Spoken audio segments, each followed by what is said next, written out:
I listened to the following video. I listened to the voiceover I made while driving on playback, and I left out a few things, and it tapers into a rant.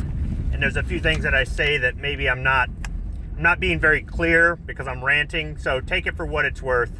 But this is something that happened today, and I thought it was worth making a video on. So this morning I'm at Cabela's in Chesterfield Township, Michigan. I don't normally come out to this side of town. It's about an hour away from home, and I'm not going to spend the diesel to run to Cabela's specifically, but if I'm on this side of town for other business, I'll stop in. Cabela's typically has more shooting stuff than Bass Pro Shop, which is 15 minutes from home. So, I mean, any chance I have to make a purchase, pick up something that I might be able to use, I'll go ahead and get it. So I was over on this side of town because I was getting stuff for my truck from the local Cummins dealer. And while I was in the store shopping around looking for this and that, I overheard a woman. She was being very loud, and she was talking about a BB gun. And what she had to say really bothered me. She was talking about how she didn't think it was a good idea for her, I'm guessing, grandson or son, really couldn't tell her age in which she was talking about, to have this BB gun because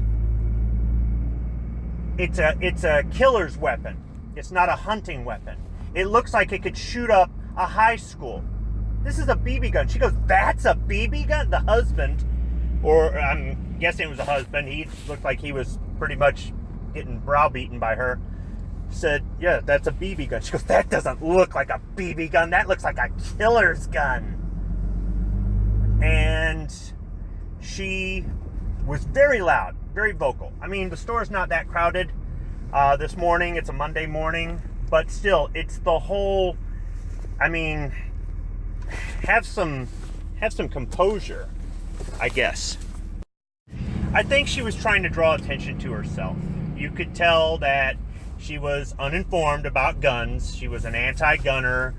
Probably got all of her information off the news or movies like we hear. And there's the husband.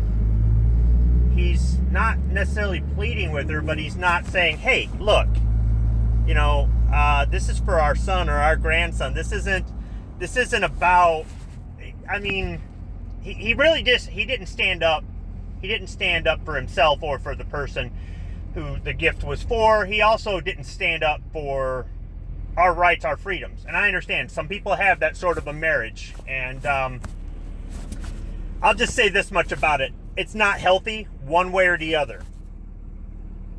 One way or the other. It's supposed to be a mutual thing. But moving on beyond the marital advice, I was thinking, do I say something or not? And she just kept going on and on about how it's a killer's gun. It's a killer's gun, because he kept trying to get her to agree to get the BB gun that looked like the AR-15. And she kept pulling down the hunting ones, you know, the ones with that look like the bolt action, even with the synthetic stock. She goes, this looks like a hunting gun. This would be better. So I said, screw it. I got my Anderson rifle t-shirt on. I got my Patriot in the Dark patch on my hat. And I got all my gun rights organization membership cards in my wallet. I'm going over there. I started to get nervous. And I don't normally get nervous. And I started to feel adrenaline. Adrenaline like you feel right before you're about to get in a fist fight. Now this is with a woman. And I'm not intimidated by her at all. But I thought for sure, if I say anything, she's going to throw a fit. And there could be an incident in the store. I really don't want to have the police called on me. I'm not going to lay a hand on her. I'm not going to raise my voice to her. I'm already trying to figure out an exit strategy in my head. How do I carefully walk away? Do I just set my stuff down and leave the store? Or do I go check out and just, because I already had the items I was going to buy. And I decided I'm going to go in here and do this. And if it starts to go south, I'm shutting my mouth and walking away. And I walked up to her and I said, excuse me, ma'am, were you referring to the BB gun that looks like the AR-15? Yes, I was. Okay, well, ma'am, I overheard you, and you're saying that it's a killer's weapon, and all weapons kill, all guns kill. It's not just AR-15s. I said, I understand that it might look scary, but all guns have the capacity to kill. It's not the tool, it's the person behind the tool that makes it what it is. And she goes, well, he's only 8 years old, and I don't think he needs to have a killer's gun. And I said, ma'am, all of my sons, I started them off shooting .38 caliber revolvers at 5 years old. I taught them about firearm safety, the way I learned about it in the military. And my kids don't have that curiosity factor. I said, there have been incidents where somebody's kid goes over to somebody else's house and the other kid's got a hold of dad's gun, and all the kids are curious, and the gun goes off and somebody gets killed. It happens all the time. So if you take that curiosity factor and you raise children around guns, they're not going to be as scared of them. It's not going to be as dangerous of a situation. And she goes, I'm not opposed to him having a gun, just not this killer's gun. Ma'am, once again, it's not the gun. I said it could be a single shot .22 and it can kill somebody.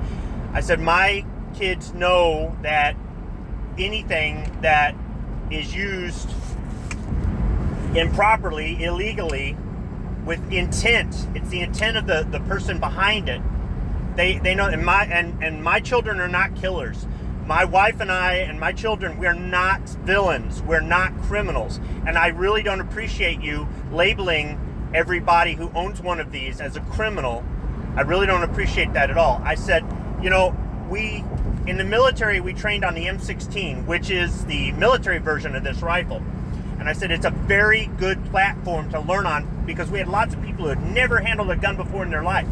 I said, it's easy to take apart. It's easy to customize. I said, the reason it has that adjustable stock is for your stature. It'll fit people of different heights. I said, the gun does have some drawbacks. It's a dirt magnet. It'll jam up if you don't clean it constantly. But otherwise, it is an excellent gun for a novice to learn on. And for people who come to me and say, we're looking to get into shooting, what kind of gun should we start off with? I recommend the AR-15 because it's an excellent training rifle. She goes, I just don't want him having a killer's gun. And she just wouldn't stop. And I said, ma'am, all I'm asking you to do is think about what I'm saying. All I'm asking you to do is think about this. It's not the people who own it. It's the criminals that misuse it. I said something to that effect. I'm kind of paraphrasing myself. And I walked away. At one point, I started to choke up as I was talking. I kind of had to power through the adrenaline rush because she wasn't starting to make a scene. She kept looking down and looking away. She was close enough and listening, and the husband kept trying to get between me and her. Not that I was trying to get close or attack her, but I wanted her to look me in the eyes, and she refused to look me in the eyes. And the husband kept saying, thank you, thank you, thank you. You could tell this guy was just browbeaten to death. And it's a shame. It's a shame because this is something, whether it's for a boy or it's for a girl, it doesn't matter. This is something that could encourage the child to take up some sort of shooting sports. This is something that could encourage the child to join the military or law enforcement. This is something that could potentially save that child's life because the child understands firearms safety. And that curiosity factor is gone. Now it's just like, oh yeah, it's another gun. It's cool and all that, but don't point that at me. Or, it's knowing to check it to make sure it's not loaded before they handle it. Knowing the firearm safety rules, the basics, the things we all know. This is a great opportunity. And she didn't want to look at it like it. She wanted to politicize it. And I was just so upset. I walked away. I went and checked out. And by the time I got to check out, the adrenaline rush was gone and I had calmed down. And I said, did I do the right thing? Did I do the wrong thing? I never raised my voice. Never cussed. Like I said, I tried to get her to make eye contact, but she wouldn't. And I don't know if she's going to drive home and talk to the guy and say all these bad things about me. And if at some point he's going to finally have the courage to go, look, he didn't say anything that was a lie. He didn't say anything that was untrue. Not everybody who owns one of these is a school shooter, is a criminal.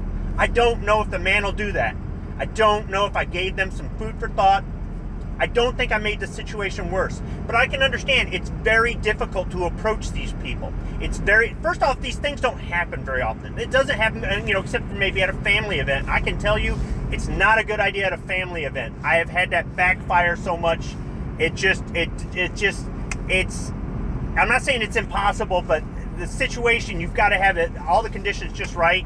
Otherwise, it just turns into another family fight. It's like talking about religion, politics, stuff like that. It's not a good idea, okay? Well, this is a total stranger, and this is a public place. At least it wasn't crowded, and nobody from the store said anything one way or the other. I don't know if they overheard. I kept my voice low, and you guys know I always talk loud. And I tried to just present my case, and I repeated some of the key things. Maybe I could have said a little bit more about firearms safety. I don't know. I didn't want to just go on and preach. I turned around and I walked away after I said, ma'am, I just want you to think about that, okay? And that's it. So I really don't know what the end result will be, but I'm one of these people that says we all have to try. We all should try. We all should try to do something, whatever we feel is right. I know there's some people out there that say, just doing one thing isn't enough, and I disagree. You're doing something. That's more than most. There are some out there that just own guns, and they don't care about fighting for our rights. They don't care about changing the public image of firearms owners. They don't want to change any of that. They don't want to see our schools get safer by getting rid of these gun-free zones. They don't want to see firearms ownership no longer be vilified. They don't want to see the criminals and law enforcement and the military be the only ones that are armed in this country. They want what's best for everyone. But there are so many people out there that own guns that just don't care about any of that. They just don't care. Or there are people that care, but they're not willing to speak up. They want to keep their identity secret because they're so afraid somebody's going to kick in their door one day if anybody knows they own a gun. You're not doing yourself or anybody else in the community any favors by staying silent.